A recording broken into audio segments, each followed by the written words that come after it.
ओम नमः शिवाय। श्री शिवाय नमस्तुभ्यम। आप पर और आपके प्यारे परिवार पर महादेव की कृपा हमेशा बनी रहे। इस वीडियो में हम बात करेंगे मासिक शिवरात्रि की।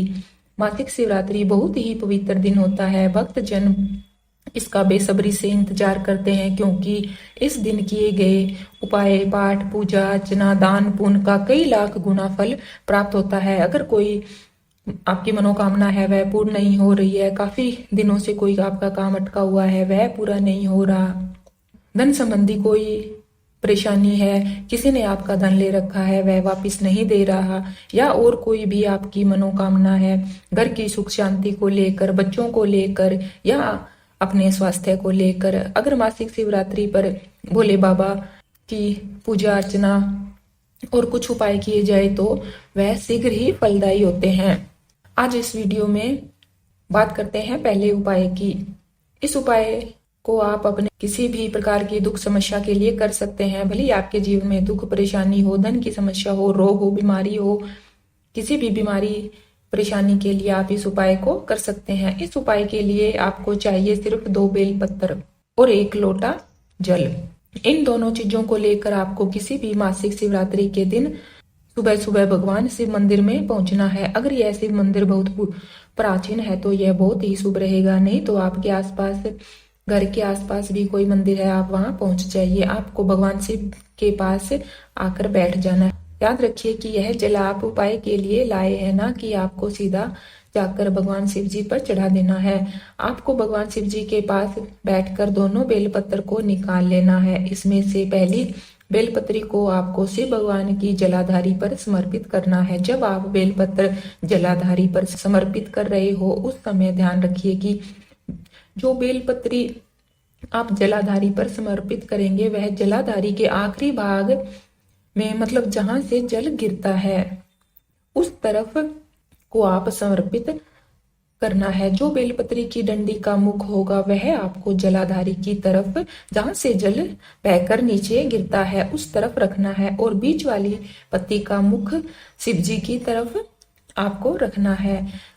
अब आप दूसरी बेलपत्र चढ़ाओगे तो इसे आपको भगवान शिव की शिवलिंग पर चढ़ाना है। जब आप इस दूसरी बेलपत्र को भगवान शिव की शिवलिंग पर चढ़ा रहे हो उस समय आपको ध्यान रखना है कि जो बेलपत्र की बीच वाली पत्ती का मुख है वह आपको अपनी तरफ करके समर्पित करना है। जिस तरफ से आप बेलपत्र चढ़ा रहे हैं उस तरफ उस बीच वाली पत्ती का मुख होना चाहिए। उस पर बेलपत्री की डंडी का मुख शिव जी की शिवलिंग के पीछे होना चाहिए। अब इन दोनों बेलपत्र को इस प्रकार चढ़ाने के बाद आपको इन दोनों बेलपत्री पर पंचजल समर्पित करना है। पंचजल जैसे कि नाम से ही समझ आ जाता है कि आपको 5 बार जल चढ़ाना है। जिन 2 स्थानों पर आपने दोनों बेलपत्र को समर्पित किया है उस दोनों ही स्थानों पर आपको अपने उस 1 लोटा जल से बारी बारी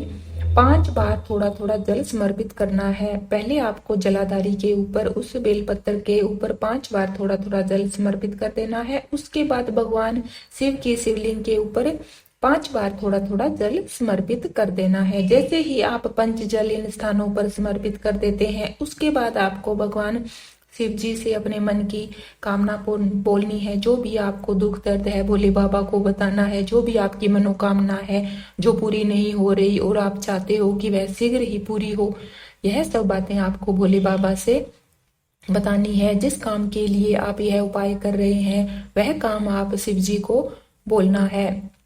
अब यह उपाय आपका पूरा हो जाता है, लेकिन आपको ध्यान रखना चाहिए कि आपको पूरी श्रद्धा से ही यह उपाय करे, पूरे पवित्र भाव से अपनी मनोकामना बाबा से कहे। आपके कार्यों में पवित्रता होनी बहुत ही आवश्यक है। अब बात करते हैं दूसरे उपाय की। अगर आपकी कोई विशेष मनोकामना है जिसके लिए आपने बहुत व्रत करके देख लिए, जब भी वह आपकी मनोकामना पूर्ण नहीं हो रही तो उस स्थान पर आपको यह उपाय जरूर करना चाहिए। इस उपाय के लिए आपको चाहिए 1 काली मिर्च और 7 काली तिल्ली के दाने। इस उपाय में आपको मासिक शिवरात्रि के दिन प्रातःकाल सुबह सुबह 1 काली मिर्च और 7 काली तिल्ली के दानों को लेकर भगवान शिव जी के मंदिर में पहुंचना है। उसके बाद अपने सीधे हाथ की हथेली में इन दोनों सामग्रियों को रखकर भगवान शिव जी के शिवलिंग के पास बैठकर सीधे हाथ की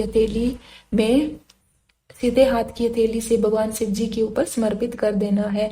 जब आप समर्पित करो तो आपके मन में पवित्र भाव होने चाहिए। इन दोनों सामग्रियों को भगवान शिव जी पर समर्पित करने के बाद हाथ जोड़कर अपनी मनोकामना भगवान से बोलिए। जो भी आपकी मनोकामना है, आप क्षमा याचना प्रार्थना कीजिए कि मैंने ऐसी क्या गलती कर दी है जिससे मेरी यह मनोकामना पूर्ण नहीं हो रही है। आप देखोगे कि कुछ ही दिनों में वह आपकी मनोकामना पूर्ण हो जाएगी। अगर आप सच्चे हृदय से क्षमा याचना प्रार्थना करते हो, अगर आपने किसी का दिल दुखाया है, उसके लिए आप क्षमा याचना प्रार्थना करें। अब बात करते हैं तीसरे उपाय की। इस उपाय को करने के लिए भगवान शिव जी का आशीर्वाद आपके ऊपर और आपके घर परिवार पर हमेशा बना रहेगा। आपके ऊपर आने वाले दुख समस्या पहले ही भगवान भोलेनाथ के आशीर्वाद से हमेशा हमेशा के लिए दूर हो जाएगी। इस उपाय में आपको 3 गोल बाती का शुद्ध देसी गाय के घी का दीपक तैयार करना है। इस दीपक को आप आटे का भी बना सकते हो। इस उपाय को आपको 3 वृक्षों के नीचे करना है। वह वृक्ष देव वृक्ष ही होने चाहिए। बेलपत्री का वृक्ष, पीपल का वृक्ष और आंवले का वृक्ष। मासिक शिवरात्रि के दिन शाम के समय प्रदोष काल में आपको अपने घर से 3 आटे के शुद्ध देसी गाय के घी के दीपक तैयार करने हैं। उसके बाद एक थाली में आपको इन तीनों दीपकों को तैयार करके अपने घर से निकलना है। सबसे पहले किसी बड़े बेलपत्र के वृक्ष के नीचे जाना है जो आपके घर के पास है। बेलपत्र वृक्ष के नीचे जाकर वहां जाकर आप बैठ जाइए। पहला दीपक उठाकर वहां जलाइए और जलाकर भगवान के सामने झोली फैलाकर बैठ जाइए। जो भी आपकी मनोकामना है, जो भी आप चाहते हो, भगवान से मांगना चाहते हो, वह आप बोल दीजिए। अब आप बेलपत्र के नीचे दीपक लगाकर पीपल के वृक्ष के नीचे जाना है। पीपल के वृक्ष के नीचे आप दूसरा दीपक जलाकर भोले बाबा से प्रार्थना करोगे, सच्चे हृदय से क्षमा याचना प्रार्थना करोगे और अपने पितरों से माफी मांगोगे। पीपल के वृक्ष के नीचे दीपक जलाकर आपको आंवले के वृक्ष के नीचे जाना है। वहां पर भी आपको दीपक जलाकर भगवान से प्रार्थना करनी है और वहां पूजा अर्चना करनी है, अपने क्षमा याचना प्रार्थना करनी है, अपनी मनोकामना बोलनी है और प्रार्थना करनी है कि वह शीघ्र ही पूरी हो जाए। इन तीनों जगहों पर दीपक लगाकर आपको अपने घर वापस आ जाना है और इस उपाय को हर महीने की आने वाली मासिक शिवरात्रि को करना है। वैसे आप एक शिवरात्रि को करोगे तो आपको बहुत ही राहत महसूस होगी, लेकिन आपको यहाँ पर यह बात ध्यान रखनी है कि आपके कार्यों में मन कर्म वचन में सात्विकता होनी बहुत ही आवश्यक है, तभी यह उपाय काम करेंगे। अगर आपकी नीयत सच्ची है तो हो ही नहीं सकता कि आपकी ऐसी कोई मनोकामना है जो पूर्ण ना हो। यह उपाय इस वीडियो में बहुत ही अच्छे से आपको बता दिए हैं। अगर यह आपको पसंद आए हैं, अच्छे से आपको समझ में आ गए हैं, तो इसे दूसरों को भी बताएं, क्योंकि अगर आप किसी दूसरे को बताते हो और उसका भी भला होता है, उसकी भी मनोकामना पूर्ण होती है, तो भोले बाबा आप पर भी बहुत ही प्रसन्न होंगे। हमारे इस चैनल के साथ हमेशा जुड़े रहने के लिए आपका बहुत बहुत धन्यवाद। आप पर और आपके प्यारे परिवार पर महादेव की कृपा हमेशा बनी रहे। ओम नमः शिवाय, ओम नमः शिवाय, हर हर महादेव। धन्यवाद।